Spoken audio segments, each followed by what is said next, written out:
গুরু গো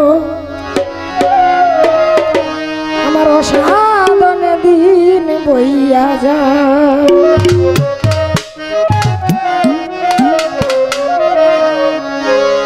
দয়াল গুরু গো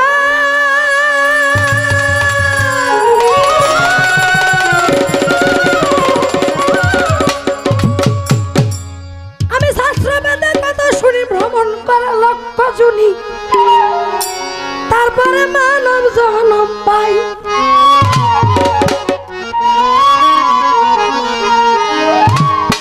আবার কোন জনিতা কত কাল ছিলাম আমি কেমন হাল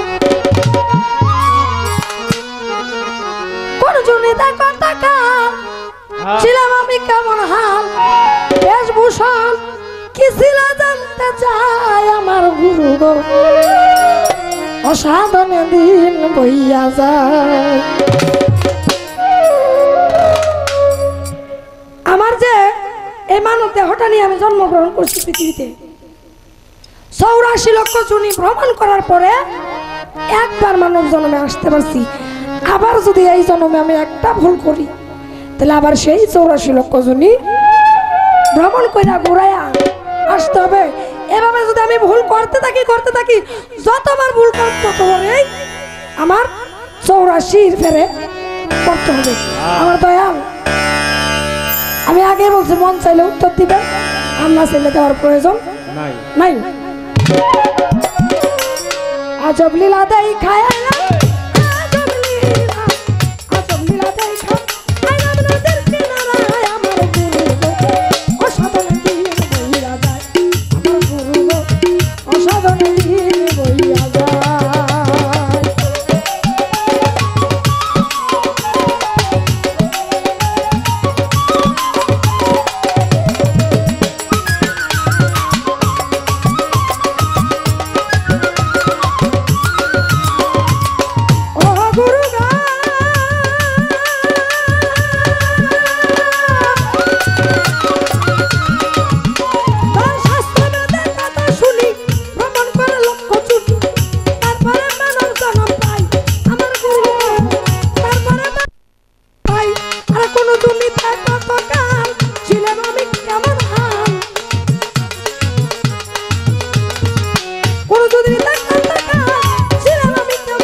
একজনের বাড়ি যদি 1 কিলোমিটার দূরে থাকে তাহলে ভয় পায় যাই সব মানুষ এরা রবি সরকার মারা গেছে এই রাস্তাটা যদি আজরাইল কারণে একটু পরে যাই রাতটা ভুয়াবে আমার আজানরা দেখ একটু পরে যাই আমি কিন্তু ময়রা এখানে লাশ হয়ে গেছি আমি যে মানুষ ছিলাম তখন এই মানুষ নামটা আমার থাকবে না হয়ে যাবো লাশ তখন আমি লাশ হয়ে যাব কিন্তু এই লাশটারে যদি এই মানব দেহটারে যদি আমার মাটিটা খাই ফেলায় এই মাটি যদি আমার এই লাশটারে খায় ফেলায় তাহলে মানব বলে জন্ম নেওয়াটা আমার বৃথা হয়ে গেল আমার আল্লাহ পাক আমার এই মানব দেহটা তৈরি করেছে এই দেহটাকে বলেছে মাইটা দেহের রসের হাড়ি এই হাড়ি ৭২,০০০ নারী এই হাড়িটার মধ্যে ৭২,০০০ নারী আছে আবার সেই নারী দেহের কোন জায়গায় দয়াল গুরু গো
শুনছি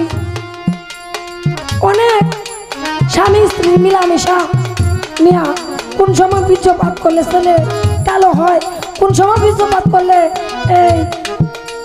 ছেলে সুন্দর হয়, কোন টাইমে মিলন করলে অন্ধ আতর কানা লুলা ল্যাংরা হয়, কোন পুষ্টিটা কম হইলে কি হয়, অনেক কোন কথাবার্তা বলছে। কিন্তু ভাই আমার গানের মধ্যে কি বলেছে, এই দেহে ৪৯ বায়ু, কোন বায়ু পরমায়ু, কোন বায়ু কোন সাধনায়, কোন বায়ু উল্টা কলে সাধক সাধনার বলে মণিচন্দ্র উপরে ওঠা। এতক্ষণ যে বললেন মণি মস্তক বীর্য আরো কয়েকটা নাম দিয়া কইছে। এখন ভাই মূল বিষয়টাই আমার এই বাহ্যিক জগতের কোনো কিছুর প্রয়োজন নাই, স্বামীর প্রয়োজন নাই, সন্তানের প্রয়োজন নাই, মার প্রয়োজন নাই, বাবার প্রয়োজন নাই, কোনো কিছুর প্রয়োজন নাই, শুধু প্রয়োজন আপনাকে। কেন আমার এই কৌশলটা আপনি একটু শিখাই দিবেন। আমি কোন বায়ুটার উল্টা কলে সাধনার বলে ওই মণিচন্দ্র উপরে উঠে গেল।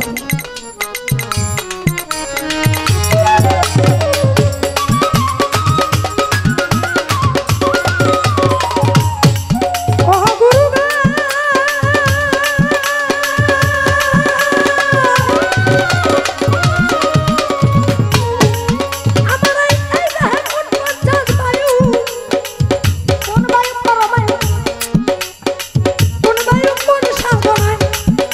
আরে কোন বায়ু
যারা আছেন,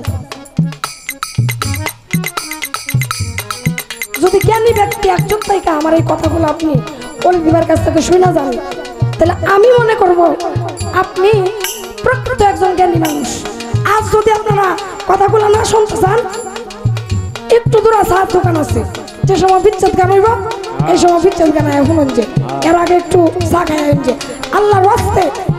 উনি কথা বলার সময় কেউ বেটু দিবেন, আপনারা ভাও ধরে মাছ